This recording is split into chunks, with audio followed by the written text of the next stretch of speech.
Dr. John Lewis, let's do it. I'm really excited for this episode. I don't know if it's your assistant or someone reached out to me. It was like, hey, I think Dr. John Lewis would be a great guest for your podcast. And I think after about two sentences of what you do and all of your research, I was like, yep, he's in. Let's do it. I'm super interested. I'm really interested in this stuff. And I don't know. I feel like I probably understand like the tip of the iceberg. So no better way to learn more than to talk to someone like you. Welcome to the podcast. Thanks for joining me. It means a lot.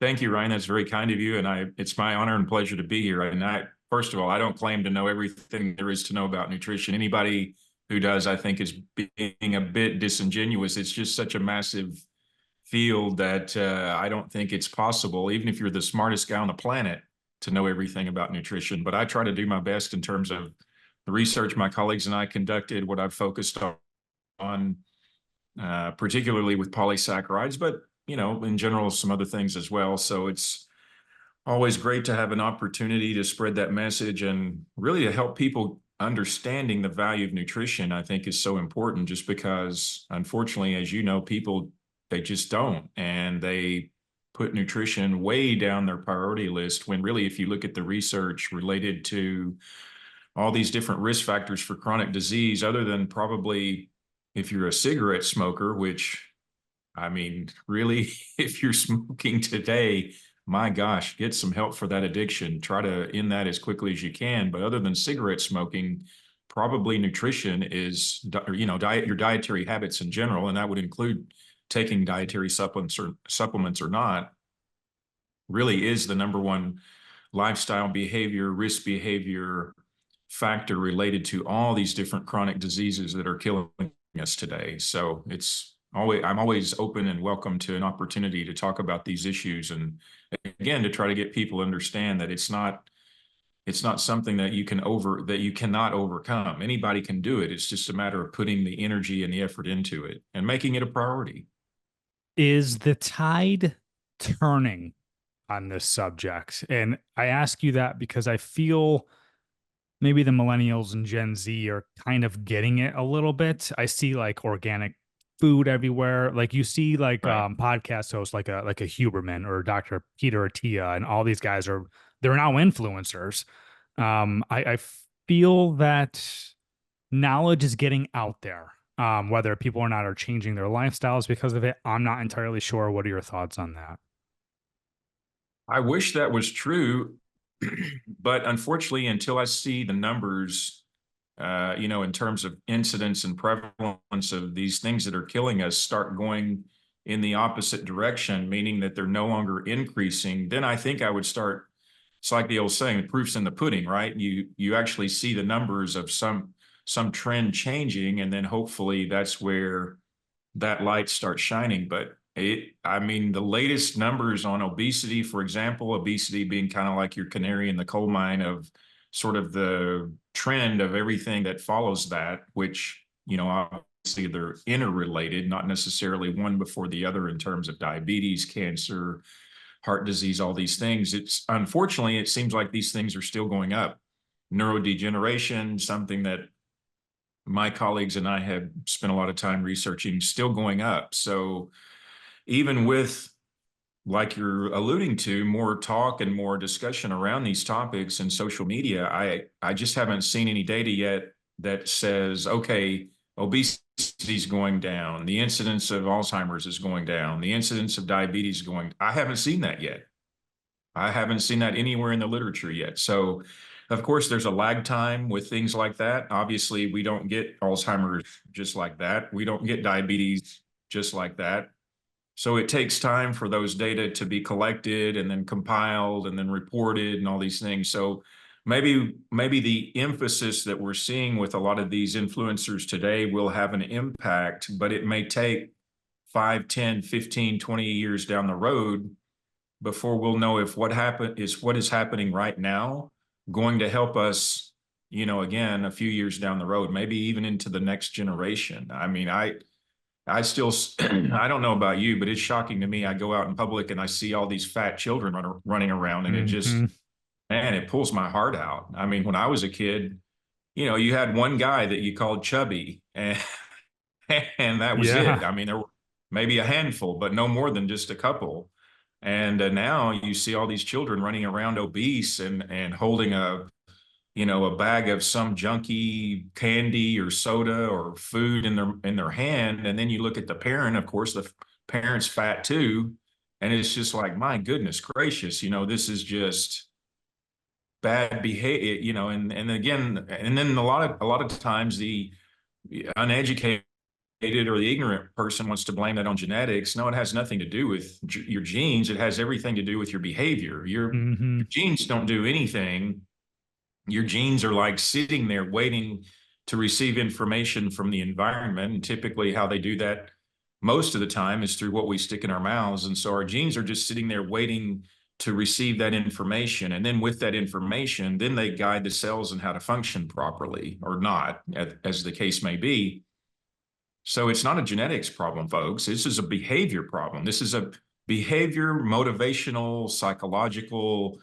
It's in the mind. It's not in the genes. And so I want people to understand that as well. We kind of have been, I think, misled among many things by these so-called public health talking head experts about all these genetic predispositions. And yes, of course, there are certain things that are genetically determined, but for the vast majority of us, and I'm talking about, again, obesity, type 2 diabetes, I mean, those are the two in particular. Heart disease, cancer, maybe those are a little bit trickier, but definitely when it comes to getting overweight, pre-metabolic or metabolic syndrome, pre-diabetes, and then getting into type 2 diabetes, man, those three things are completely reversible, completely preventable in the first place. You have put all this garbage into your mouth, and then you sat around all day in an office and never moved. Those are the two primary things. And so eventually over a few years of doing this to yourself, you go in for your checkup and you get your blood drawn, and your values come back from, all this work that you've had done. And then your physician tells you, oh, I'm sorry, you now have type 2 diabetes. Didn't have to be that way. So I don't know. I It's not a very easy answerable question at this point. And I'm sorry if that was a long-winded no, response, I like but it. I love that we just dove right into this. I'm so into this. I just don't know where to go from here. And it's funny how you brought up children. It's something that's very top of mind for me because I just had a new son in March. And congratulations. so thank you. Thank you so much. And it's something that I I think about often is like I want him to eat well. I want him to strive right from the get-go. Fortunately, That's my right. wife feels the same, and she's been doing breast milk, and we've now transitioned to formula, and we're looking at the formula, or organic formula and stuff. And I know it really sucks that not everyone can like afford the organic stuff, right? You go to the Right. store, you're like, people can't buy blueberries for $8. They just buy the ones for $3.99, and it's like got Right. pesticides all over it and stuff. And it drives me absolutely insane. I really feel like, at least here in America, I'm not necessarily sure about Europe and the rest of the world. Like, we're set up for failure. Like, you Right. you go to a baseball game or you go to a concert, right? And a soda is $1.99 or $2.99 or whatever it is, and a water is like $5.99. It's I like, know. what the frick? It's I know. so bad. It drives me insane. It's Absolutely mind-boggling. drives me insane. Um, and then you just brought up physicians. I feel that I think you can back me up on this. I feel like a lot of doctors and physicians are just taught about the medicines that they're prescribed to give and not the nutrition and the actual freaking problem. That drives me nuts too. So I actually No. have been talking to more to like functional medicine doctors to actually get to the root of the problem instead of going to these doctors that have been trained in just giving you pills and medicine how to like mask it. You're shaking your That's head. right. Yes. I want you to just hit on that. Well, you're absolutely right. Before I left academics full time, it's been a little over 7 years ago, I used to teach the medical students. And University of Miami, believe it or not, was actually one of the top, I think, out of 130 or whatever medical schools we have today. University of Miami was somewhere in the top 20, 25 at one point in one of these polls that, looks at different facets of the curriculum. And I thought, my gosh, if we're in the top 20 or 25 and we're giving these guys, a few hours, literally a few hours out of a four-year curriculum, we're giving these people like a few hours of nutrition in that entire four-year period.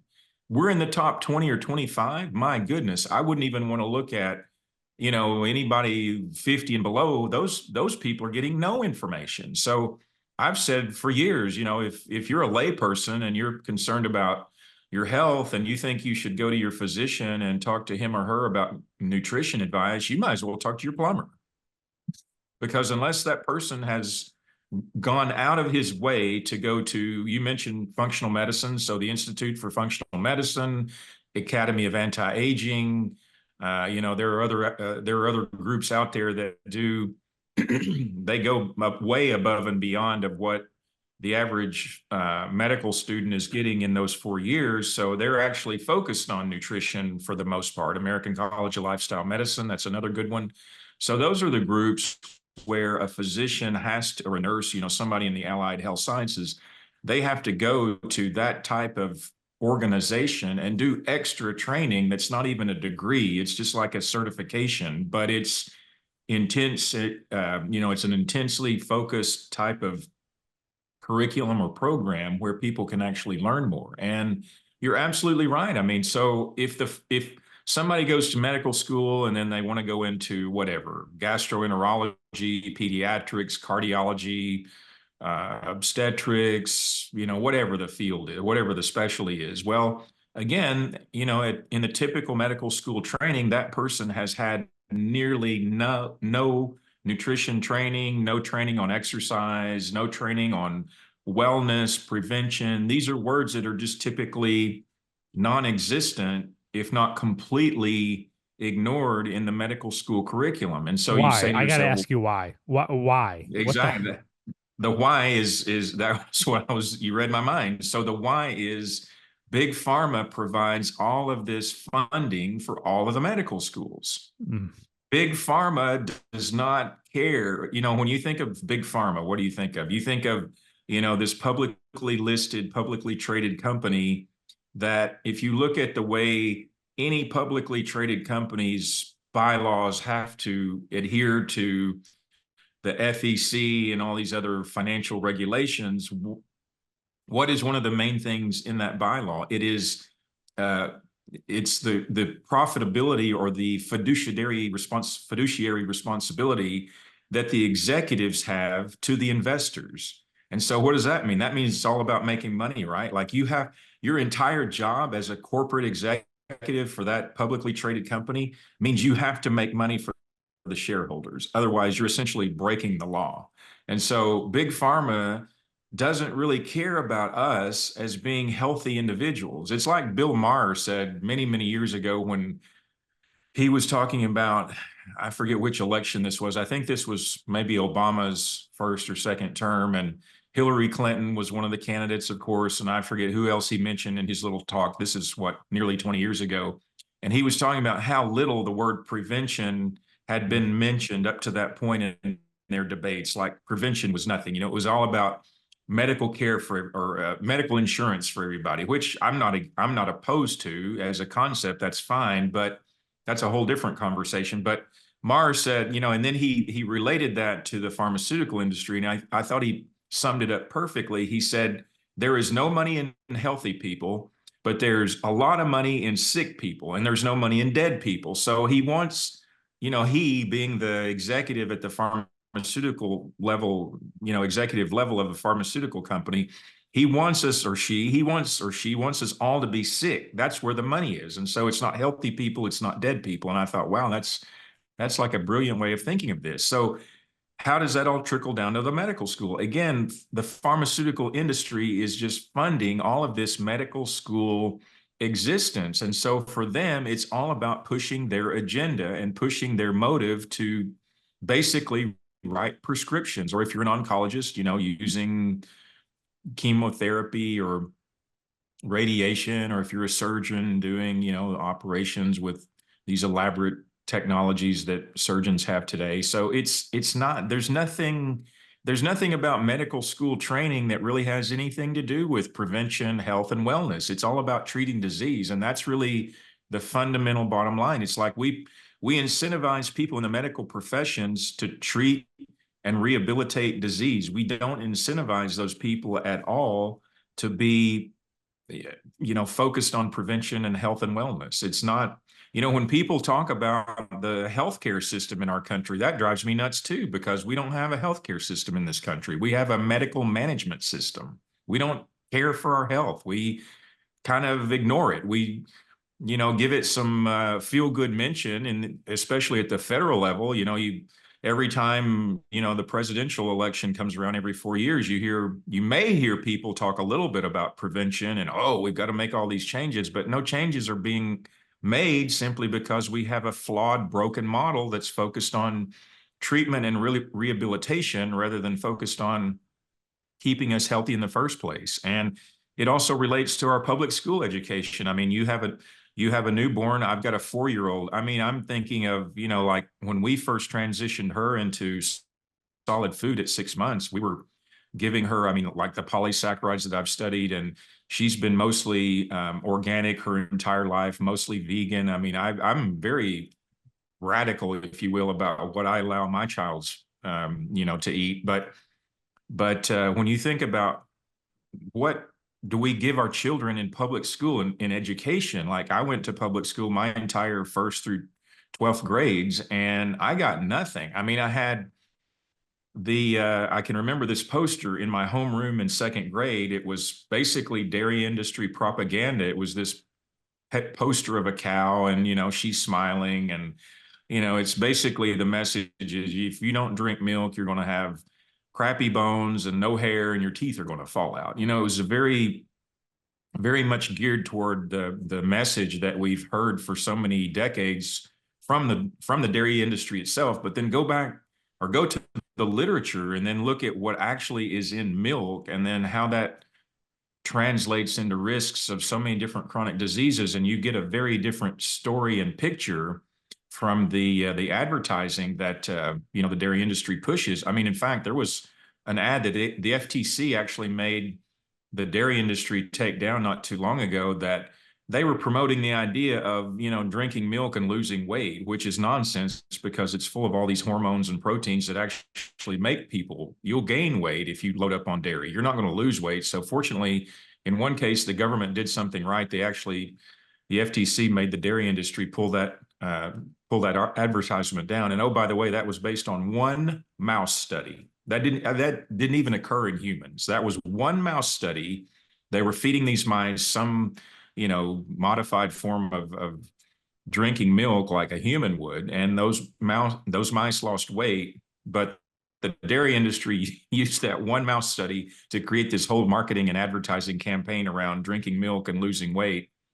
And finally, somebody at FTC came to their senses and said, no, you got to take this down. This is bogus nonsense. But I mean, up until then, in second grade, I can remember this poster very vividly. I had nothing else from that point up until all the way when I was a sophomore in high school. I had a health class that I do recall having a little bit of nutrition information about. It was, mostly the food pyramid from the USDA. But other than that, I mean, it wasn't anything very sophisticated. So we don't even, and I'm sure it's even gotten worse. I mean, I can't necessarily verify that per se across every state, but it just seems like when you hear about school districts getting rid of things like PE, I mean, how ridiculous is that? You don't even allow children to play for an hour every day in PE. You get rid of that. So PE gets thrown away. And and you just don't have any emphasis in educating our most vulnerable part of our population about the value of being healthy. And that's why we have all these fat children today, because they don't take PE in school anymore. They're still eating all this garbage food that's basically subsidized by the government to the dairy industry to put all of this milk and cheese and all this crappy food into the lunch program. And it just goes on and on and on. I mean, it's like, man, we could talk about this stuff for days. And I don't know, as individuals, what we do about it other than what we spend our money on. That's what we can control. It's what we spend our money on and how much we take it to the next level of being informed ourselves. My dad used to say willful ignorance was a serious problem in this country. And he was absolutely right. You just walk around with the blinders on, living in bliss, and you don't even pay attention to what's going on around you, you're making a terrible mistake, not only for you, but your family as well, and usually at the expense of your health. And so we have to stop being so willfully ignorant, do our own homework, go to PubMed. I mean, do your own, you don't have to have any association or affiliation with any institution. You just go to pubmed.gov and start looking at all the research that's been published about things related to nutrition, exercise, health. And you probably, if you've never done that before, you probably will have your eyes wide open after a few years of really looking into what the science says versus looking into what we're being told by, again, some, so-called talking head expert or some big pharma executive or somebody else that's got too many conflicts of interest to list. So I encourage people all the time, don't give away your power, maintain your power within yourself, but spend the time. You have to do that as well. You can't just, sit on your couch and eat at Taco Bell every day and expect to be healthy. You have to put your effort into it. You have to buy your groceries. You have to prepare your food. You have to spend 30 to 40 to 60 minutes every day exercising. When people say, "Oh, I don't have time to exercise," that's another one that drives me nuts. Like, It's not a what? priority. Yeah. Exactly. That's a priority issue. That's a time management issue. You have time. You stop spending hours on social media every day. You have time. You just have to prioritize it. I don't know. I'm kind of rambling, I guess, at No, this I point. I I agree with like everything you just said. It's like, what avenue do I want to go down? Because everything you just said, it's I know I emailed you like a day or two ago and I was like, I kind of want to talk about how like we're set up to fail. We're like set up to fail. Right. How the hell do we get We out are. of this? Because it's like all these people we keep putting in office, whether you're Republican or Democrat, seem to be like at the will of big pharma and the That's money. And right. it's just maybe they have good intentions, but where the hell does it go? It's like you That's almost right. like need people with a conscience in the government and someone to stick to that. And it's like we don't have enough people with a good. I don't know. I don't know. I don't see an end to this. It's ridiculous because we all know the truth now and we still can't get out of this because That's right. it's like we're so far down this road with big pharma controls everything and all the money and trillions of dollars and every freaking other commercial on TV is a Oh, goddamn I know. jingle for I for know. pharma. It's like, isn't it us and New Zealand, I think, are the only two countries in the entire The world only that two. allow what the We're the only two countries. And you see that pharmaceutical advertisement, and then the next one after that is the law firm advertising if you or your loved one has oh died, my been damaged God. by whatever drug, give us a call. Oh my And God.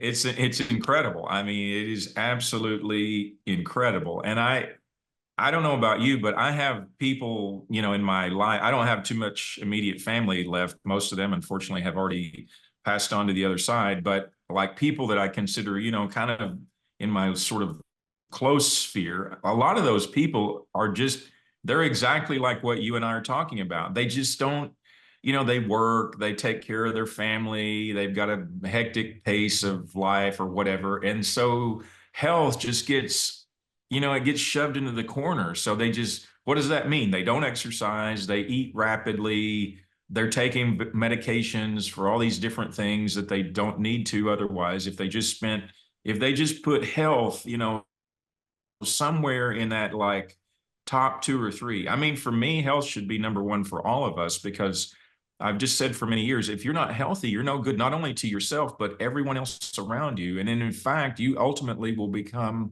a drain on everyone else around you because people will then end up having to help you care for yourself. When if you focused on your health, you wouldn't need that help. And then you could do more good for yourself and other people. So it's like trying to get people to make this shift in making priorities and allocating time properly. And you've made a very good point about blueberries a moment ago. I would still say there was a study that was done. It was a couple of years ago, and I'd have to go back and recall exactly what what some of the particulars were. But the takeaway was that And this was by caloric content. So keep that in mind. This wasn't necessarily by, the amount of food in the sense of, well, it's, a salad versus a Big Mac or something like that per se, but it was how much calorie content you could get with eating just in a 24-hour period, nothing but going to, and I don't remember now if it was McDonald's or Burger King or which company, but you could buy all this food at X amount of dollars versus going to the grocery store and for the same amount of calories buying like a whole food shopping list.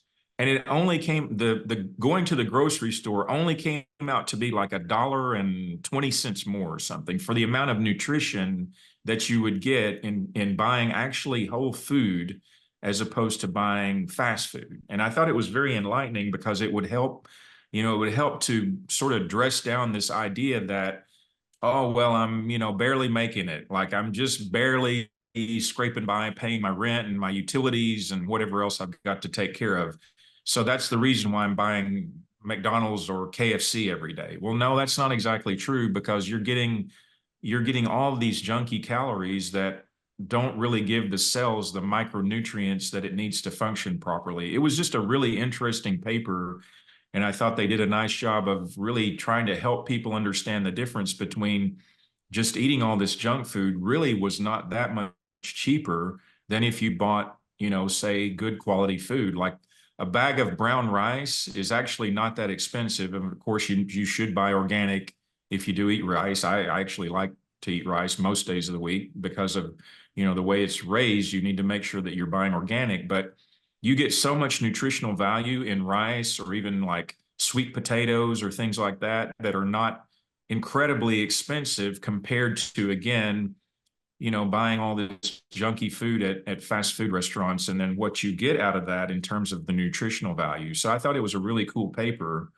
to just help people understand that you don't have to get, again, it's about, are you going to just willfully stay ignorant or do you want to do something about it and actually make a change? And then, of course, another interesting feature of all of this is what happens to us at the end of our lives. Yeah, Americans still are living close to 80 years of age, although obesity has been taking a big cut out of that. I think we actually lost a couple of years of longevity. This was prior to COVID, but we actually started going down a little bit, but still we're living on average roughly 80 years of age. Well, what happens to us those last 2 or 3 years of life? There was a really nice study that showed that the average person is costing the medical system somewhere around $450,000 or $500,000 in those last 2 or 3 years of our lives. So we're spending all of these resources into trying to keep that person alive, whether he or she has any quality of life. No, just keep that person alive, to spend all of this money and all of this, all of these resources into that. And so we don't think about that either. Like it's a very difficult relationship or sort of position to take when you think, okay, I'm in my 20s, 30s, 40s, 50s. What happens to me when I'm in my 70s and maybe 80s? And getting a handle on trying to prevent ending up in the hospital, ending up in hospice, nursing home, whatever, all those visits and all of those assessments and treatments and whatever, if I can just expire when I'm older and not maintain all of this medical care that's just so damaging, not only to me and my family, but really society, that's another thing that people don't seem to take into consideration. They just living in the moment, not really concerned about the future. And I mean, of course, you could get, in a car accident today, and I could be driving somewhere today and get killed in a car accident, and all this is irrelevant anyway. But if that doesn't happen, and I do live another, whatever many years I have left, then I want to try to do the best I can not to be burdensome again to myself and my family and really ultimately society. And that's where I think, again, people just completely throw that level of responsibility out the window. They just don't even think about Yeah, it reminds me. I know I brought up Dr. Peter Attia momentarily ago. I read his book, most of his book, Outlive. And I remember when he was promoting the book, he had this bar graph of like how we live now is like this gradual decline once we hit like 50, 60, 70, and like the quality of life. What he really wants people is to get to 70, 80, and like the quality of life is still the same, still the same, still the same. And before you pass away, it'll gradually, I won't say gradually, it'll be a bigger drop because you've lived Right. longer and healthier and striving, not just like hanging on. You have a Right. real quality of life, and that's we're all on the same page there. And I think just to hit on something you said and things we're talking about here is I feel that people are having a really hard time unlearning everything that we were taught. And there's like a part of me that feels bad for people. They should be able to trust what they were taught. They should be able to trust these commercials on TV and all that stuff. So it's like they're just fed all this like misinformation from these pharmaceutical companies, from these cereal companies and all this stuff. Just I freaking grew up with like eat your lucky charms. It's magically delicious and part of this important breakfast or whatever the hell it is. And then I got sent to school just hopped up on sugar. Like I Yep. don't blame my parents for that because it's like what else? They Right. didn't really know. Right. You think we're in a position to trust these commercials and the government and these companies, and it's like we're not. So it's like, at what point do we start like getting upset with these people? Like, listen, we know now. Like, you have to take responsibility for yourself, and it's really hard. It's really hard. Like, I've had conversations with I'll say older adults. They were just force fed all this information, whether it was I'm really familiar with some of like the research on salt because I work for a company called Element with electrolytes and how like salt is just completely vilified, Right. and that was done on a mouse. It's all about like processed salt. Everyone's eating like all this processed food. They're getting way too much salt from processed food. It vilified salt. Same thing happened in like the 80s with like eggs and cholesterol and stuff. And now there's a lot Right. of stuff coming out about cholesterol that's like, well, some of it might not be that bad and all that stuff. And it's like, but now when I'm cracking open like three eggs a day or whatever in the morning or whatever it is, I get looked at sideways like, wow, that many eggs. I'm like, have you not understood?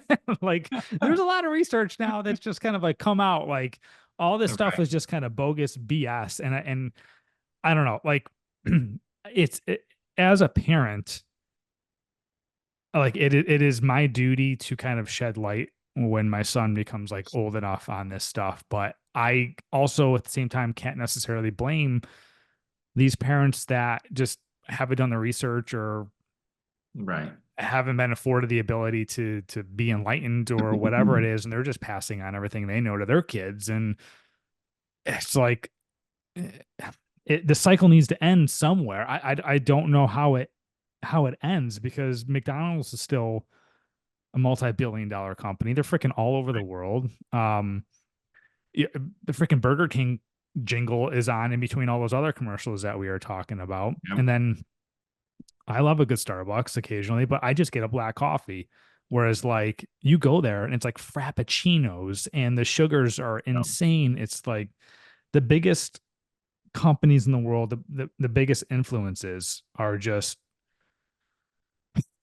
they are just set up to make us fail. It's I saw maddening. I wish I had saved it because I didn't. I don't think I did, but I saw somebody make a post. This was a couple of days ago on LinkedIn, and he was breaking down. He was actually in the Chick-fil-A restaurant, and he had ordered just, and I haven't eaten there in decades, so I couldn't tell you, but it looked like just their standard chicken sandwich, whatever that is, whatever that's called, I don't know, but it's their version, I guess, of Big Mac or Whopper, like their standard main selling item. And this guy, Ryan, had a sheet of like 280 different ingredients in that thing. And, it was everything from all the stuff the chicken had been, injected with and fed, and everything in the breading and the thing that they had cooked it in. I mean, it was just mind boggling. And, he was talking, he was, kind of like we are kind of touching around the political issue, like who is going to finally, or what, not just one man or woman, but what group of people will finally get into government and start regulating this stuff properly for the benefit of health and not for the benefit of just making money. Like there has to be, I mean, you're going down that road and I'm right there with you. Like there has to be a group of people. I mean, I don't know how political you want to get here, but RFK Jr. is a guy, like him or not, for whatever he does, that now seem to be sort of weird or whatever related to him, supposedly eating a dog that was really a goat or chopping a whale with a chainsaw. I mean, people do stuff, whatever they do. To me, that doesn't define a guy or a woman completely. But I mean, if you look at all this work that this man has done trying to make sure that the environment is clean, focused on all the water areas that he's focused on, trying to get polluters to be accountable for all this pollution. I mean, that's to me huge.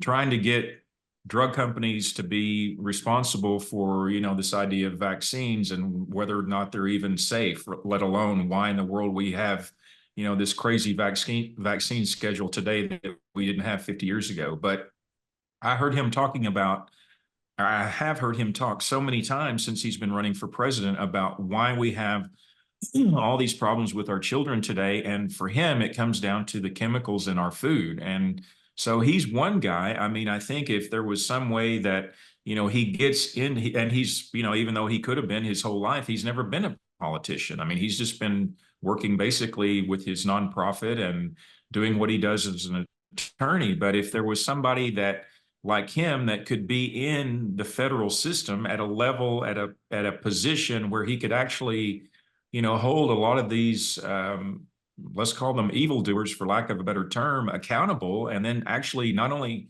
hold those people accountable, but then start shifting the system. I mean, to me, that's one way. I mean, I think it's kind of taking somebody who's worked at a grassroots level and then taking that grassroots message into our system.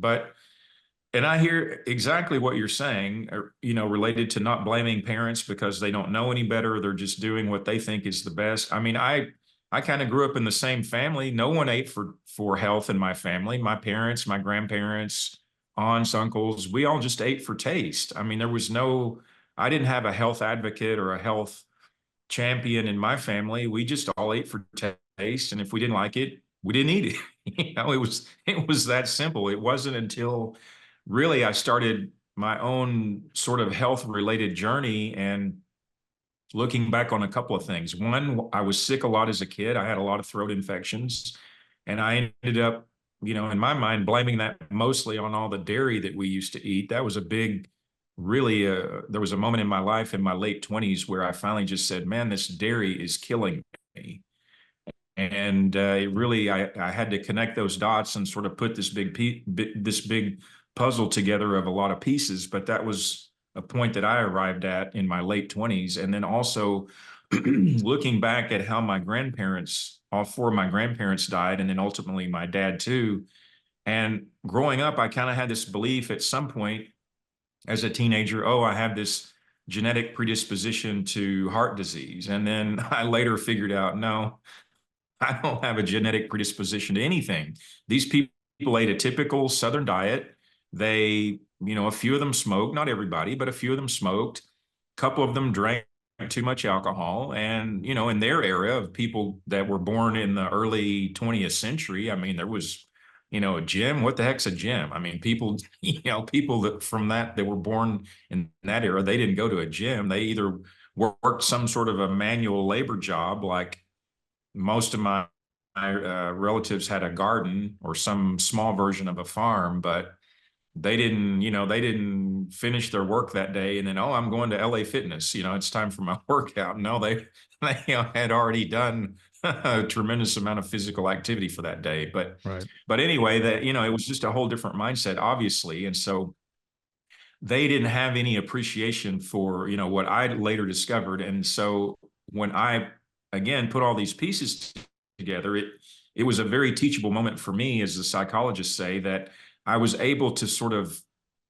go back in time and look at how these people had lived and what they did, and then bring that forward to my own life and say, okay, these are the kinds of behaviors that ultimately led to their demise. And unfortunately, all four of my grandparents died very poorly, exactly like what Atia said, we should strive not to have, like, this gradual decline, especially their last few years. And it just, painful for all of us to see them decline that way. But it was based on bad behavior. It had nothing to do with genetics. And so that was, for me, there were just several different things that occurred in my life as I began focusing on health and taking care of myself in a way that was quite radically different from how I was reared and again, what my family knew about health. And so for me, it was just, I don't know exactly there. What I can't, and as we're having this conversation, I'm trying to think, is there one moment, like if I could pin it on one moment, the best one moment I can think of is like in the late 1990s, a friend of mine sent me a website that's still active today. It's called notmilk.com. And that was kind of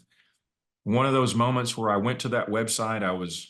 Even though I was, again, a big dairy drinker, eater my whole life, I went to that website. I started reading all the summaries of the articles there, and I was like, oh my gosh, like I'm killing myself. Like if I'm being honest with myself, I'm reading all of this published data about the links between consuming cow's milk and all these different chronic diseases. I'm killing myself, period.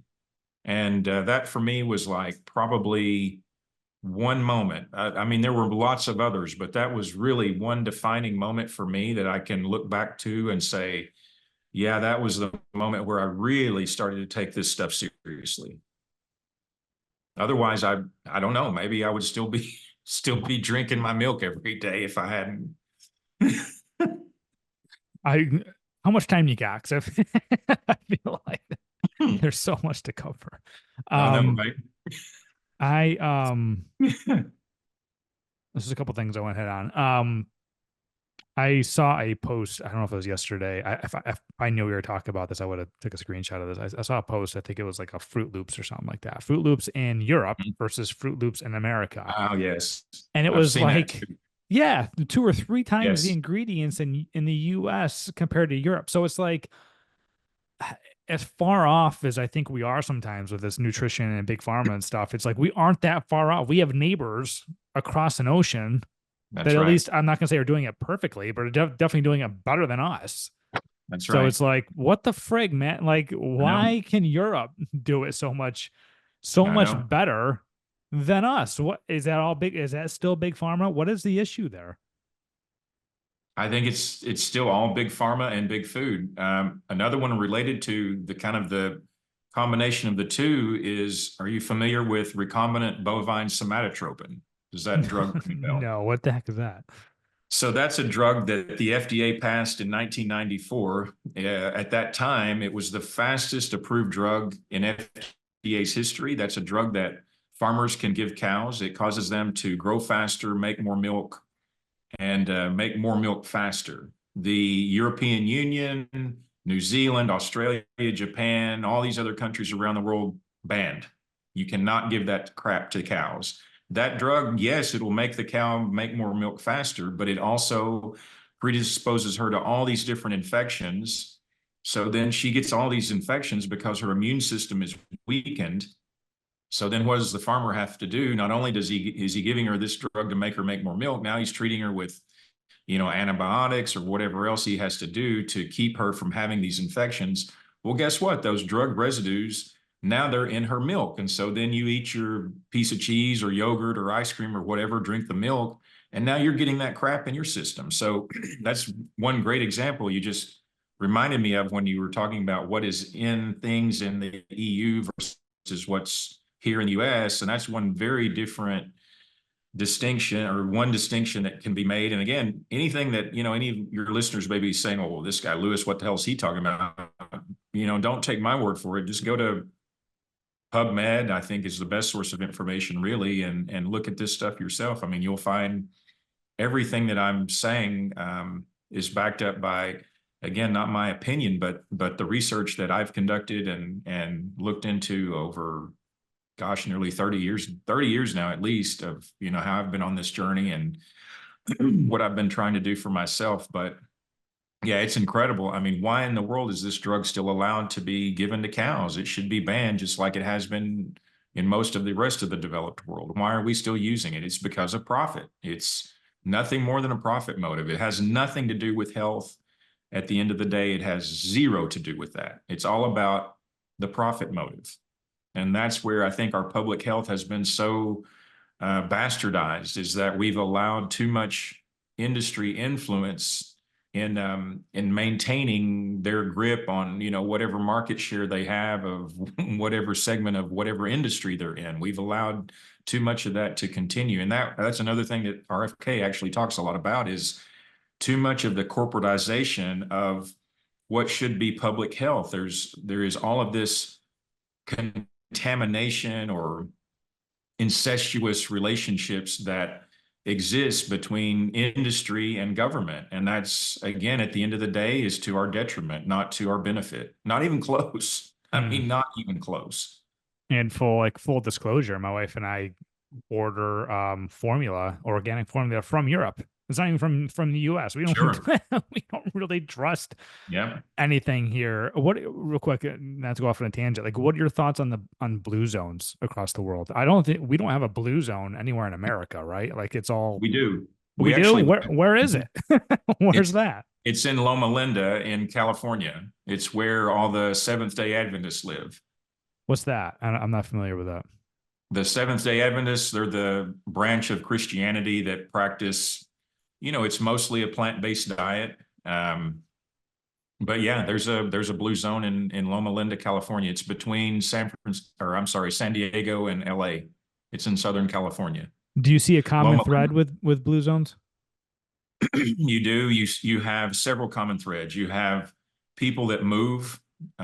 You know, movement is a very significant cornerstone of their lifestyle. They eat predominantly a plant-based whole food diet. They have family, social connections that are very strong. There's definitely a spiritual component to them, and they hardly ever use tobacco. And they don't, although the one in Sardinia in Greece, I guess they probably have a little bit more of an emphasis on red wine, but all the rest of the blue zones have very little alcohol content. So there, and I'm glad you asked me about that. Actually, I just gave a lecture about blue zones a few months ago. But yeah, there are very consistent patterns with all of those blue zones across the world. I hesitate to go, but to get nerdy on you, but I'm going to take advantage of having a doctor on the podcast. I've heard, I've heard back and forth things on resveratrol. Are you familiar with resveratrol and how that's in, I believe, red wine? Correct. Is there enough research on resveratrol? Because I know you just said in Sardinia they're drinking the wine. Maybe it's the Right. resveratrol that's helping with that. Do you have any thoughts or research on resveratrol?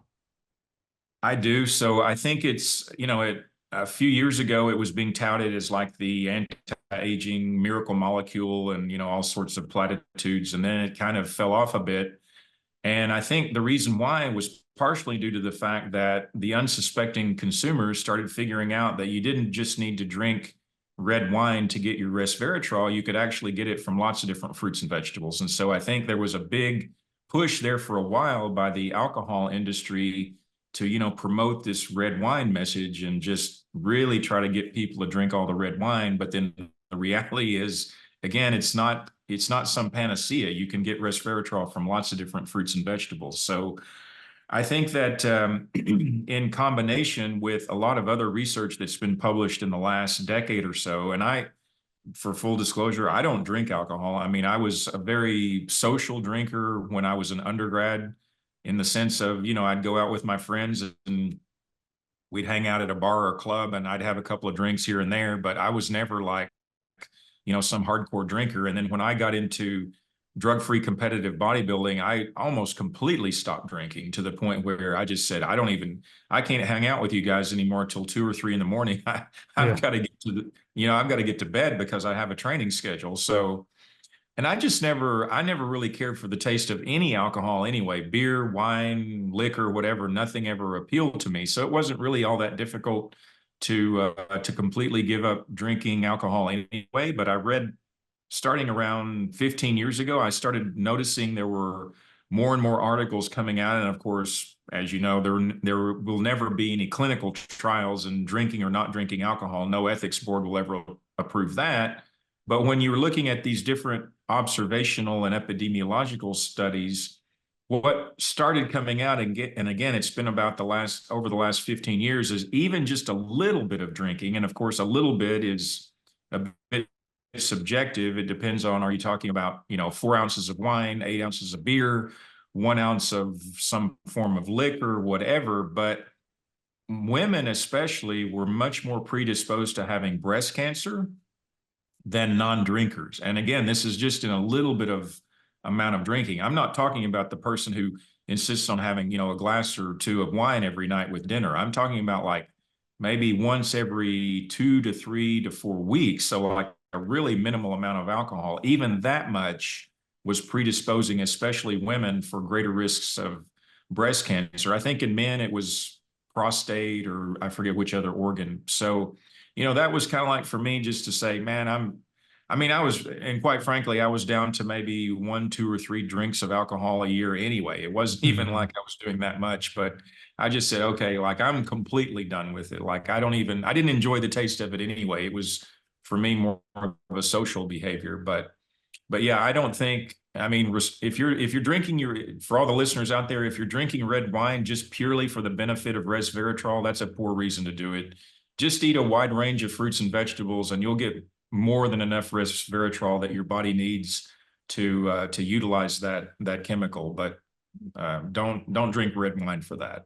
So the benefits of resveratrol are still potentially there because I I, occasionally do take it in pill form, like on yeah, off, on off. So yeah, you say yeah. yes. Yeah.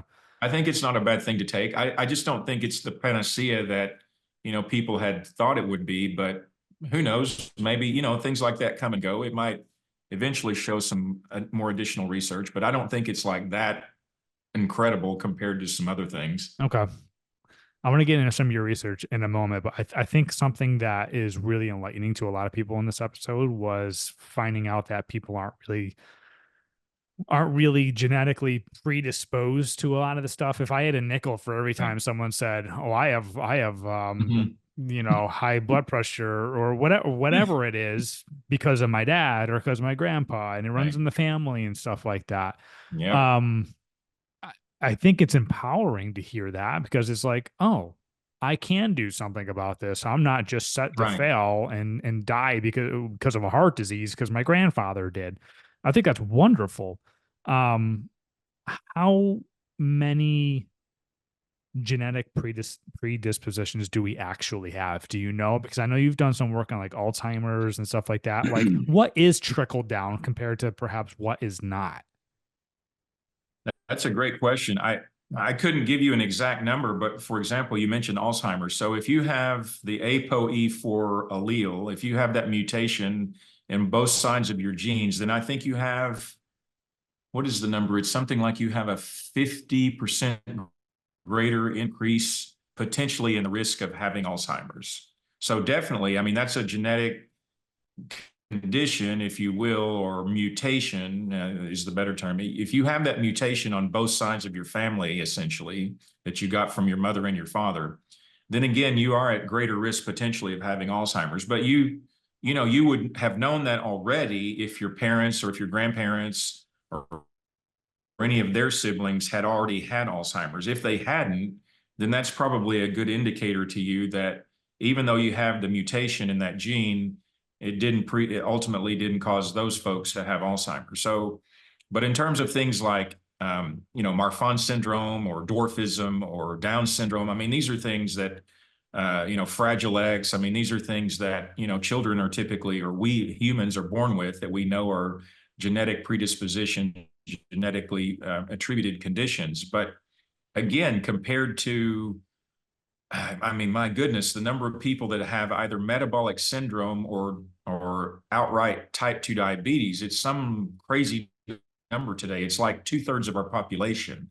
So compare that number to the number of people who, again, are dwarves or have Fragile X syndrome or Marfan syndrome, one of those. The numbers are just not even comparable, right? So that kind of puts it into context in terms of the number of people who are actually born with a genetic condition versus the couple of 100 million people with either metabolic syndrome or type 2 diabetes that has nothing to do with their genetics. It's all about eating crappy food and eating, all this junk and then not moving and then just over time ending up with one of these conditions. So I don't know numbers per se, but comparative, if you compare it that way, it should give a pretty clear picture to people. Do you just roll your eyes when you have to fill out a form like, does diabetes run in your family? Does whatever Right. cancer run in? Do you just roll your eyes when you have to fill that out? Basically, yes, pretty much. Now I'm going to. Because it's Right, like, exactly. what the? I know, it's like, oh, please. And so if people have diabetes or some of these issues that we're talking about here, like, it's reversible, right? I mean, if you, Absolutely. yeah, I'm going to give people some hope here. This is why it's called the pursuit of happiness, Absolutely. is to give knowledge and hope to people. And it's like, you're not stuck. You're not stuck taking these pills forever. I mean, if That's you want right. to make a change, make a real change to your diet, you can actually start to get rid of this. That's right. And, just for clarity's sake, I mean, I will say that, maybe it's a good time for us to mention related to the FDA claimer about you can't say the word nutrition to treat disease, right? I mean, the FDA makes it very clear that drugs are what are used to treat disease. So I want to be very clear that, and especially we haven't even talked about my research, but anything that I'm saying is not about treating disease with nutrition. What we're using with nutrition is to allow the body to restore itself. And what does Mm. that mean? That means that if you provide the proper materials, that the genes interpret that information from those materials and then guide the cells and how to function properly through all of those processes, the body can repair, restore, and heal itself and return itself to homeostasis. So that means if you have something that you're dealing with, a health challenge that you feel like you've hit a roadblock,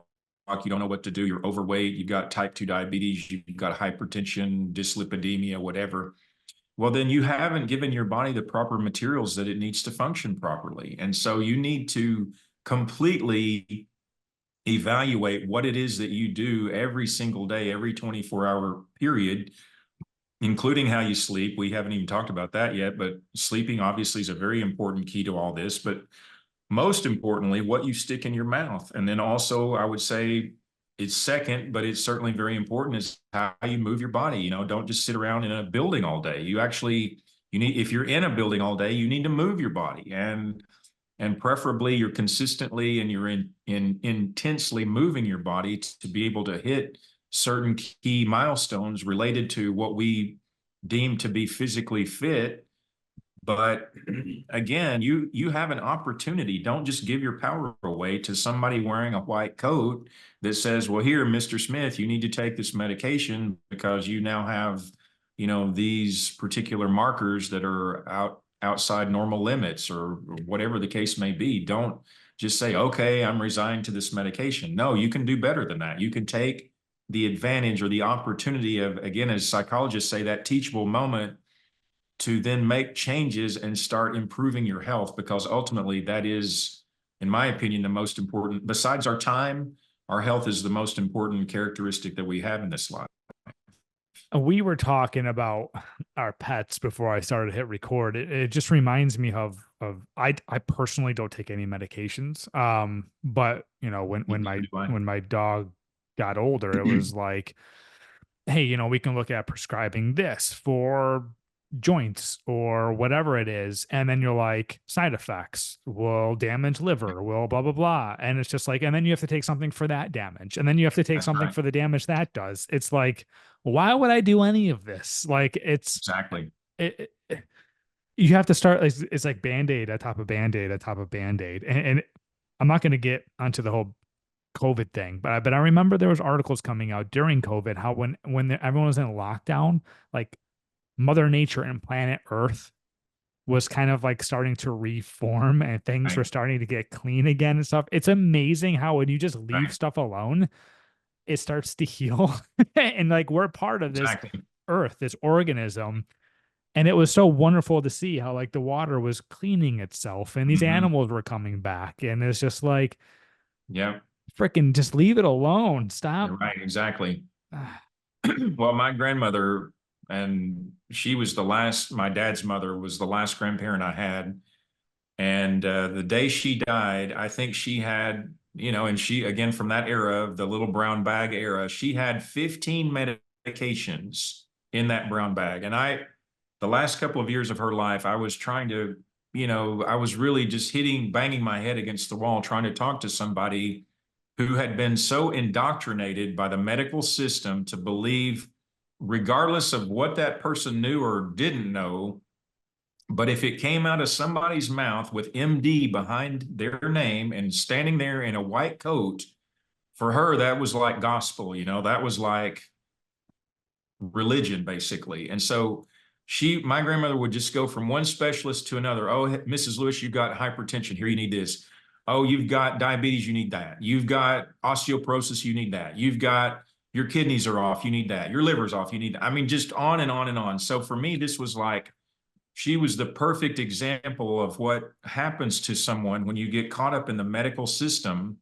And then, like you said, you just start taking one medication after another. And at some point, you don't know if you're treating the symptom of something from like the origination of all of this, or you're now treating symptoms from all that polypharmacy, because there's no research to lean on to even show that. I mean, there's nothing we talk about, or we hear people talk about this idea of polypharmacy occasionally, but man, talk about another unaddressed issue. I mean, my gosh, there's no research behind polypharmacy. So when somebody gets loaded up on an antidepressant, an antihypertensive, something for their lipids, something for their bones, you got all these different classes of medications being taken at the same time. Who the hell knows what all that's doing to you? Mm-hmm. You have no idea. You're just like you just become your own guinea pig, because there's no way to know what the answer is to all of that mess. And once you're on all this stuff, it's like you're kind of you're stuck, hooked. or you got to like really gradually wean off. And then it's That's like, right. what drug has to go first? You have to do it in order. It's unreal. Absolute nightmare. I want to talk. I'm like you. I don't take anything. The only thing I have in my cabinet is Neosporin for a cut or something, and that's the only drug I even have in my cabinet.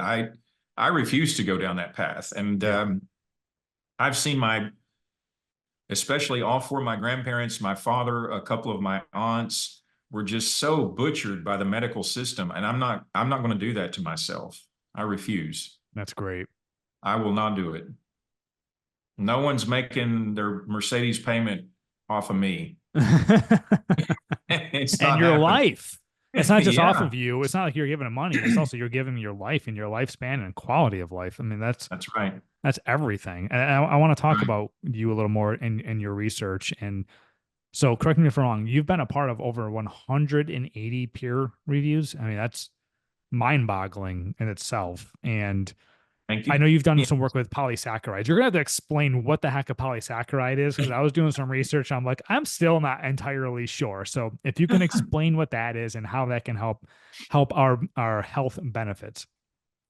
Well, you mentioned eating Lucky Charms earlier, which obviously we have all of this sweetener, simple sugar that's injected into our entire food system today. But sugar is a very because of being a scientist and being a writer and what I've studied on polysaccharides, sugar for me is one of those words that I like to be very careful with. And again, I mentioned this concept of willful ignorance. So I just want people to be aware of the fact that a sugar is not a sugar. There are two main characteristics for what define a sugar being bad for you versus good for you. And I know that dichotomy sometimes doesn't work too well either, black, white, male, female, whatever, but sugars essentially have three forms. You have a monosaccharide, a very simple sugar. It's one molecule of some form of sugar like high fructose corn syrup. So we know that now high fructose corn syrup is in everything that's kind of sweet. I mean, you really have to read your label, make sure you're not eating that crap. We know it spikes your glucose, it spikes your insulin. If you're eating high fructose corn syrup every day, God forbid you're drinking soda every day, but if you're you're drinking that stuff or eating that stuff every day, you are definitely setting yourself up for metabolic complications down the road. The second type of sugar is a disaccharide. Those are two molecules linked together. And the best example of that is sucrose or white table sugar. And again, if you're eating that stuff every day, that's clearly not a good thing for you to be doing. However, the third form is a polysaccharide, poly meaning many. And again, saccharide, the root of the word is sugar, so many sugars. And so a polysaccharide is actually literally hundreds of glucose units attached together by these very sophisticated, they're called glycosidic bonds. And these particular saccharides, the ones that my colleagues and I studied from aloe vera and rice bran, are arguably the most beneficial compounds for health promoting activity of anything else Mother Nature provides for us. I mean, I literally would put them up against, you name it, curcumin, you mentioned resveratrol, ginger, ginkgo biloba, all these different mushrooms, different seaweeds. I mean, there are lots of amazing plants out there that have incredible healing components to them, but I would put the polysaccharides, again, from aloe vera and rice bran up against anything else, not just because of the work that we conducted and published, but in addition to what we've done, other scientists and investigators from around the world. So I would just excuse me, I put all that into context to say that if you hear the word sugar, just make sure that you're understanding the type of sugar, because I could have started that off by saying, well, complex sugars are good for you. And again, we're so conditioned, we hear the word sugar and we immediately think bad, but we don't give consideration to those, again, two important characteristics, the source of the sugar and then its biochemical complexity. So these polysaccharides are so dense in information, and I mentioned that before about this notion of what we put into our mouth and then how the genes interpret that information to then guide our cells to how to function properly or not. But these polysaccharides are so complex, they're like 5D structures. You cannot even draw them on a paper. They're literally so complex. And so all of that density of information is ultimately what leads our genes to be able to function properly, because that is essentially like a library of information that our genes then, pick apart all of that information, and then they're able to instruct our cells on how to function properly. So the polysaccharides that we studied in our trials in Alzheimer's disease, multiple sclerosis, non-alcoholic fatty liver disease, people with HIV, people with no active disease, actually just a group of healthy people, we showed time and time again benefits to the immune system primarily. These polysaccharides, essentially what they are signaling mechanisms for all the different subsets of our immune system. So our immune system is way more, for those of you thinking that the immune system is just your first line of defense against infection, that's absolutely true. But the immune system is much, much more than that. The immune system is like the conductor of the symphony orchestra.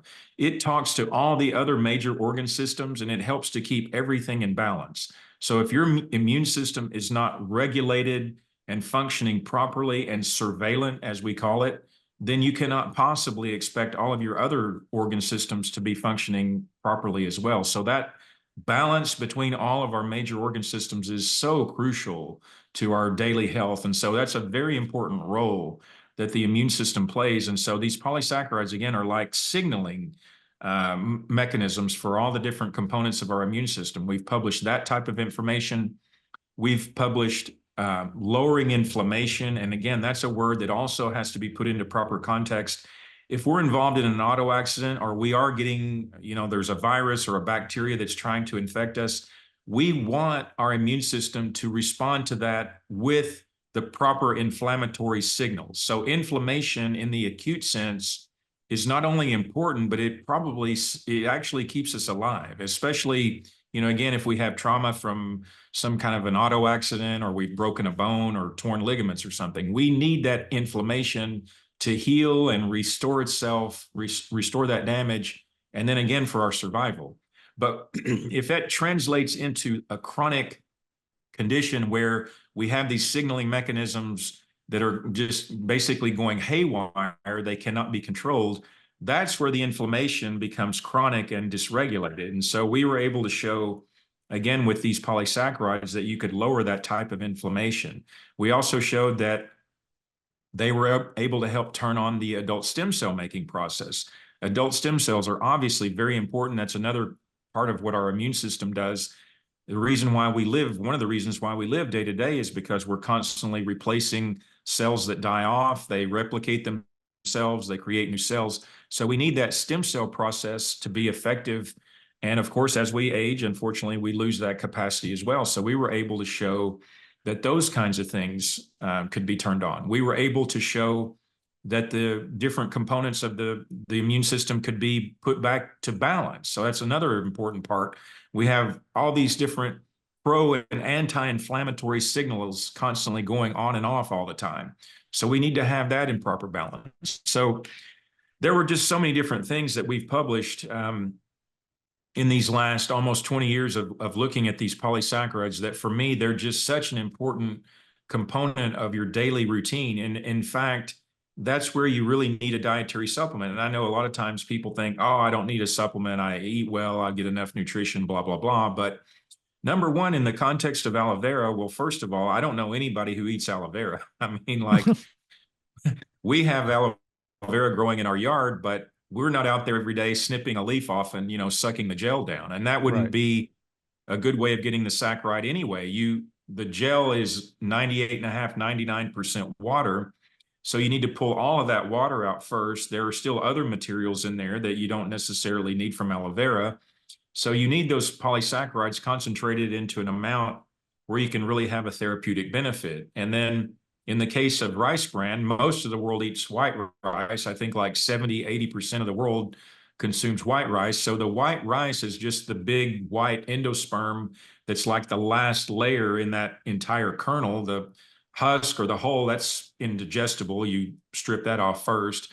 And then that next layer is the bran. And so since most of the world doesn't want to eat brown rice, the bran gets stripped off and it's either thrown away or fed to livestock. So the most beneficial part of the rice is not eaten by most people either. So in the case of, having some really severe health challenge, like in some of those that we studied, you really need to have that concentrated into a dose where you can have a therapeutic or physiological benefit from that. And we're only talking a few hundred milligrams to maybe a couple of grams. So, I tell people all the time who are into the keto or paleo or carnivore movement, up to a couple of grams of that material from aloe vera and rice bran is not going to, kick you out of ketosis or knock you off your other preferred dietary habit. But you can get and derive so much benefit from these polysaccharides that, to me, I mean, I've been on it for 10 years. I've had my mother on it. She's been on it for probably 12 or so. My wife started over 5 years ago when she was pregnant. I've been giving them to our daughter since she turned 6 months old. So, they're literally from fetus to all the way to the end of life. I won't tell you what my mother's age is. She's a little sensitive about her age, but she's an older lady. And then for those of us in between, and it's not just about, getting some condition and then saying, oh my gosh, what do I do about this? No, this is about preventing crap like that from happening in the first place. And so for me, going all the way back to what I mentioned about our immune system and how beneficial a functioning immune system is, not just to keeping us from getting infected with things, but in keeping everything else balanced and regulated. And so that's just incredibly important for all overall health. And that's why we all take these polysaccharides every day, because of, again, the work that we've published and how I think they're so important. How do you take them? Is it your own supplement? Yes. Yeah. So when I left academics, I had, I guess you could say, the fortune and then the misfortune later of running this study, this Alzheimer's clinical trial that we ran using this polysaccharide-based formula. We looked at people with moderate to severe Alzheimer's disease, and over a 12-month period, we showed clinically and statistically significant improvement in cognitive function in people with moderate to severe Alzheimer's disease. I mean, Ryan, that funding and that first paper from that study was published in 2013. So it's hard to believe that's been 11 years ago, but there was nothing before and there's been nothing since that shows anything like that. I mean, you can talk about any other type of dietary supplement, any type of diet, exercise training, hyperbaric oxygen, acupuncture, music therapy, sound therapy, certainly not the 5 FDA approved drugs for dementia. Nothing has shown that type of an effect in cognitive function in people with Alzheimer's disease. And so at that point in my academic career, I was like, man, I was sky high. I was on top of the mountain. I thought, oh my gosh, like we're onto something here that's the sixth leading killer of Americans. There's no treatment for it. There's no agreed upon consensus of what even causes it, let alone what to do to help people with it. And so I started submitting applications to NIH and to the Alzheimer's Association. And after 4 tries, I got this much every time. That was like the beginning of the end for me of staying in academics the rest of my life. And that's ultimately why I left academics, because I just, going back to some of our earlier conversation about trying to get some of these bureaucrats and some of these, talking heads interested in our work was just so deflating, aggravating, saddening, anything you can think of. And that was the misfortune part. But I just decided I have to spread this message to the world. I mean, this is so profound and so potentially beneficial to people that I didn't want to just spend the rest of what I thought would be the rest of the good years of my professional life trying to get people to see the light when they don't care about nutrition. They're only interested in something that's pharmaceutical or maybe some sort of a genetic therapy or treatment that can have a licensing agreement attached to it with some company that can then turn into millions or billions of dollars. And with nutrition, that's not possible. But yes, it's a powder that, and we have it in capsule form too, that we created out of this work, primarily that we did from the Alzheimer's and the multiple sclerosis studies. But we have a product, we call it Daily Brain Care now, that is really just, I mean, and again, if this sounds arrogant for me saying it this way, I'm sorry if it does, but I would put our work up against anything else out there in terms of, what we can do on the cognitive level, on the immune system level, lowering inflammation, increasing adult stem cell production, reducing infections, all these different things. And again, we're not talking about treating disease. We're just talking about providing the raw materials that the body can utilize to heal itself. So it's an incredibly powerful opportunity that people have to utilize these polysaccharides for their overall health, really. I mean, everybody can use them. And that's why I mentioned all of us in my family that take them every day, because it's not just about treatment, it's about prevention. And that, for me, is just as important as anything else. Wow. Okay. So I want to try to kind of bottle like everything you just said. So basically, the research you and your team have done on cognitive function led you to the importance of polysaccharides. Yes. You made this discovery, and you basically brought this to higher powers, if you will, and it was kind of shooed to the side because there was no huge financial benefit to this. So meanwhile, you have this key that can unlock better health for many of us, but it's not getting out there because there is no, I'll say no. I don't. There isn't quite the financial benefit for these pharmaceutical companies. So is That's that? Am right. I hearing that correctly? Correct. And I couldn't get anybody at NIH or Alzheimer's Association to say, wow, look at what these guys are doing at the University of Miami. Let's give them more money to help extend this line of research. And oh, by the way, I didn't mention that my mentor in all of this and polysaccharides, Dr. Reg McDaniel, he was giving a lecture about some of the work that he was doing with people with Alzheimer's and Parkinson's. And the only reason we were able to run these two studies is because he had a lady in the audience listening to him talk about his work, and she and her husband had lost 4 people to Alzheimer's disease. And so she approached him after his lecture. They developed a relationship, and then she and her husband ultimately decided to make a donation. It was only through the generosity of this one family, excuse me, that we were able to even run this study in the first place. And it's probably the only reason that I'm even sitting here to talk to you about this today, because of that one family's generosity. Otherwise, you try to submit applications to these big government or nonprofit foundations or agencies, and again, they may talk publicly about their interest in nutrition, but no one convinced me otherwise. I've lived it. I have seen the result of actually showing people data. Like this wasn't an idea. This was data with an idea to extend the work that we had already done. And then you get nothing in response. Like you don't need any more proof than that to say, okay, there's no interest here. Again, these people are only looking out for things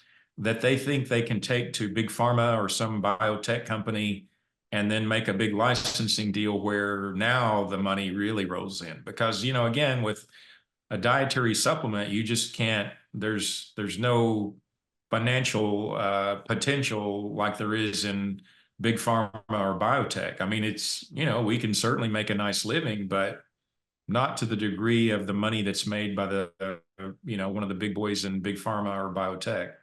I mean, that's got to be incredibly frustrating on your end, saying, "Hey Oh, guys, look over here. I got something. Hey," exactly.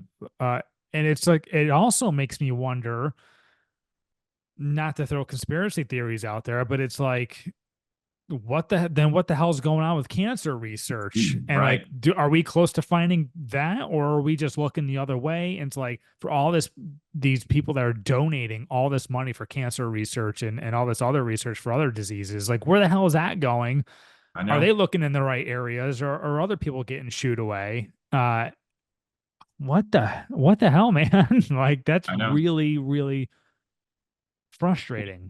Well, cancer is another area. I mean, again, we didn't have any money to run clinical trials, but some of the responses that Dr. McDaniel and I have seen with people with very severe, very different types of cancers that have had incredible responses to the point of even being cancer free in taking these polysaccharides. And again, not talking about treating disease, but providing the raw materials that the body will utilize to restore itself. I mean, very, very powerful. If we had money to run a clinical trial or two in cancer, I'm sure the results would be pretty mind blowing based on what we've seen anecdotally. Do you think that'll happen at some point? Do you think polysaccharides will come If back around? if I have anything to do with it, I mean, part of my strategy was, going into business for myself to create a company that ultimately would have the money to do that type of funding that I didn't need to go to, an agency or some branch of government or even some wealthy individual and say, hey, would you please write me a check? It's going to take me longer to get there. I'm not there yet, but that's my goal, is to be able to fund these kinds of studies myself. So for somebody that's like, okay, hold on a second, what how can polysaccharides help me? So if you can just quickly break it down one more time, like how if I started to take a polysaccharide, how is that going to help me? So it's going to do a number of things. It's going to, and again, this is not my opinion. This is based on everything that we've published and even some investigators from other institutions. So it's going to enhance your immune system's functioning. And like I said, your immune system is much more than just your line of defense against infection. It's keeping all of your other major organ systems modulated and in balance as well. So that's incredibly important, because any other organ system, your cardiovascular system, your endocrine system, your hepatic system, your renal system, all these other major organ systems are also dependent on maintaining their balance, and the immune system helps them to do that. So that's incredibly important. It's going to lower your inflammatory levels. So most people today, I mean, we're all inflamed to some degree. Even if we're not obese and have diabetes and have cancer, we're still dealing with, whether it's radiation from all the technology, or whether it's from all the chemicals in the food, or all the pollution, whatever the case may be, is all those things cause different levels of inflammation in us. And so it's important for us to keep that inflammation low as possible. As we age, we lose our capacity to create new stem cells. These polysaccharides create the ability, they're like signaling mechanisms. So they provide the raw materials for the body that it needs to turn on that stem cell making process again.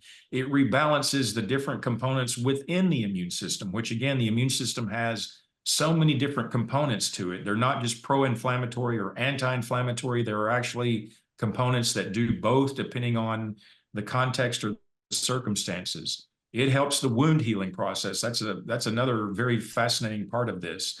It turns on your natural killer cell capacity. So your natural killer cells are your first line of defense against viral cells and against transforming cells. So transforming cells are the cells that are dying off, and we want our natural killer cells to recognize those things and knock them out before they clump together and turn into something like cancer. So, I mean, these are just, again, some of the documented changes that we've seen in our research and in research of others that are so incredibly valuable and beneficial to all of us, not just for anybody that has, some existing health challenge. And I'm not here to like promote specific health products or whatever, but I will say I'm gonna go ahead and link your supplements in the show notes for people who are like, hey, I want to look into this. Where can I find this? So I'm gonna Thank go you. ahead and link that so people can kind of make their own judgment on what you're Sure. saying. And I also can't help but think how many other studies, and I've heard this rumor numerous times, and I believe it, is how many other studies were funded by these big businesses or big pharmas to result in a way that benefits them. Are you Of familiar with course. somebody that's been a part of this whole community of scientific research and putting out reviews and stuff like that? Are you familiar with studies that are perhaps influenced by some of these bigger businesses? Well, yes, I can tell you there was a study that was paid for by Big Pharma that was in rats, and they gave these rats. So in aloe vera, I'm referring very specifically to just the polysaccharides. I'm not talking about, again, if you ever snip off a leaf, if you have a chance to go to an aloe vera plant, just snip off a leaf, and then you can pull that gel out. It's very sticky, it's gooey, it's not very nice taste either, but those rats were fed that entire gel complex. It has some components in it that are similar to latex, and it will actually cause you to have diarrhea.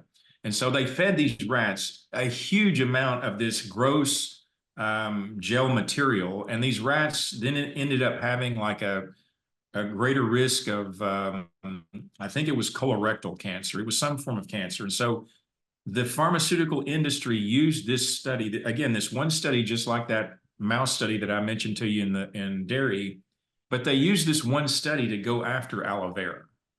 I mean, it was just a total sham. There was nothing about this study other than the fact that they wanted to run a study like that in rats, because obviously you can't do something like that in humans, but run a study in animals to try to discredit any good or beneficial information out there about aloe vera. And, of course, in the context of all this other incredible research showing its benefit, it's pretty ridiculous. But yes, I'm aware of that example of how, an industry is trying to use something, even if it's just one study, it's something that they can say, oh, yes, look at this study that was published in rats. Aloe vera might be bad for you. Like that's basically the take home, which is And complete garbage, and your but megaphone that's the kind of thing.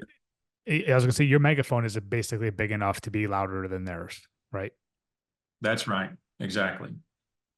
But yeah, that's the kind of crap that these companies and industries will do, especially when it comes to putting anything that's natural in, over in the corner, like to try to discredit it.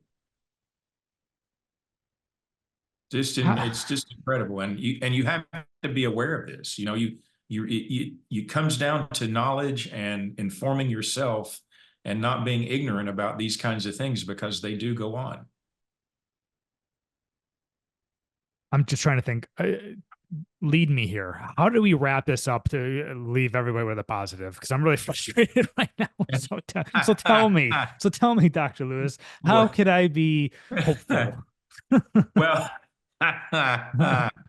well, I would say, I mean, and and sorry for being so negative if I have No, been you're in this being whole honest. conversation. We need to hear it. So But I will tell people, despite the fact that I don't believe in magic bullets, because it does take a comprehensive collective approach to your health. Again, it's diet, it's supplements, it's exercise, sleeping well, not smoking, not using tobacco.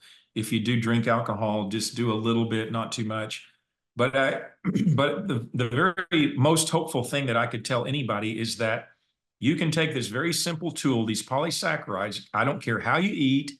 I don't care, what your preferred dietary preference or philosophy is, but just add a few hundred milligrams to a couple of grams of these polysaccharides into your dietary habit every single day, and you will enjoy tremendous benefit from that. And I've seen it time and time again now in thousands of people. And it's not a coincidence. It's not a placebo effect. It's not anything woo-woo. This is, again, providing these raw materials from these two incredible plants that Mother Nature provides for us that we can take advantage of. We can actually utilize to our advantage the health promoting benefits that these polysaccharides have. So I would say for anybody, you're struggling, maybe you have diabetes, you're overweight, you have hypertension, whatever. I mean, just so much of this stuff is just so prevalent today. But if you just start out with taking these polysaccharides as one step, and, that doesn't even count something like checking your vitamin D. I mean, that's another one we didn't even touch on today. 4,500 genes out of our 35, 40,000 that have been studied so far utilize vitamin D in some level or some capacity. And we know that about 70% of Americans are either insufficient or deficient in their vitamin D status. So for gosh sakes, folks, take your vitamin D every day. If you don't get out in the sun for 15 or 20 minutes every day, and you're not going to get melanoma by doing that, but if you live in North Dakota or Alaska or wherever it's cloudy all the time and you get little sunshine, then my goodness, take your vitamin D every day. And even if you do live in Florida like I do, you still may want to take your vitamin D if you're not getting out in the sun every day. But that's something else very simple that people can do. It's not expensive. It's not a big financial commitment. And then the other thing is just walk a bit every day. Even if you don't have a gym membership, even if you don't have access to a coach or something, my goodness, just walk around your neighborhood every day. Get yourself a decent pair of sneakers and actually walk every day. Try to focus on getting 6 to 8 hours of sleep every night. I mean, sleep is so important for us to regenerate and restore and repair ourselves every single night. And we need that 6 to 8 hours of sleep every night. So there are plenty of things that we can do that don't cost us a lot of money, but that can have profound and very effective impacts on our health. I do want to second what you just said about vitamin D. It's funny you said that because I don't know, it was three years ago probably. I had numerous time guest Dr. Nicole Kane. I'll give her a shout out. I had her on and we were talking about vitamin D, and because of that episode, I went and got my levels tested, and I was way low. I was like, "Whoa!" I'm outside a lot too because I'm like walking my dogs. I'm active. I'm like, I am Right? low. If I'm low, I mean, that was a great wake up call. So since then, I take vitamin Sure. D every day, and Yeah. I'm in the levels. So I'm curious with these polysaccharides. Is that something will you physically feel this, and or how can you measure this? Like if I'm getting, am I getting levels checked or tested? Like how can you tell? Unfortunately, there's no metabolic or metabolite test to check whether or not you're getting enough polysaccharide content, but absolutely you'll feel it. I mean, you're going to feel more focused. You're going to feel more energetic. You're probably going to poop better. You're probably going to sleep better.